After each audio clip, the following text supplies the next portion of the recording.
প্রকাশ করে হয়েছে বাংলার যত মুসলিম এবং অমুসলিম রাজনীতির নেতারা তাদের কাছে আপনি চলে যাবেন, তারা প্রত্যেকে সবাই এই কারণে বলছি যে মানুষটা আমার দলের মুখে পিচ্ছাপ করে দিচ্ছে, আর সেই মানুষটাকে প্রতিরোধ করার জন্য আমরা রুখে দাঁড়িয়েছি, আর আমাদের লিডার সেই মানুষটাকে দিয়ে আবার আমাদের মুখে লাঠি মারছে। সেই মানুষটাকে কিভাবে মেনে নিতে পারে? কিভাবে মেনে নিতে পারে? এ তো বাংলার মানুষ, বাংলার রাজনীতির নেতা যারা বিশ্ব মুসলিম, তারা হাসছে মনে মনে, তারা মনে মনে মুখে হাসছে, আর মমতার কথা ভাবছে তিনি কি করতে চাইছেন, কি করতে চাইছেন।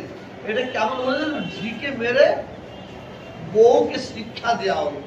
শওকত মোল্লা যেটা করছে ও কিন্তু মানে কি বলবো, দুঃখে দেখায় উনি এই সরকার এই ধরনের কাজ করতে পারে, তাহলে কি ভাবা যাবে?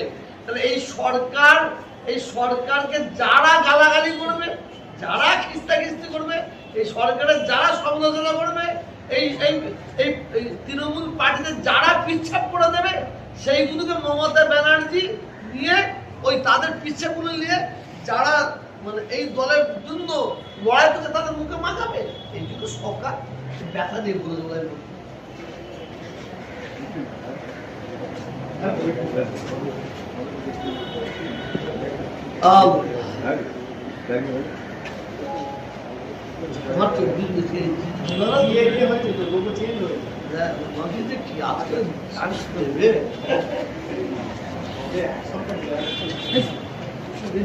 যেগুলো আসতে পারা হয়েছে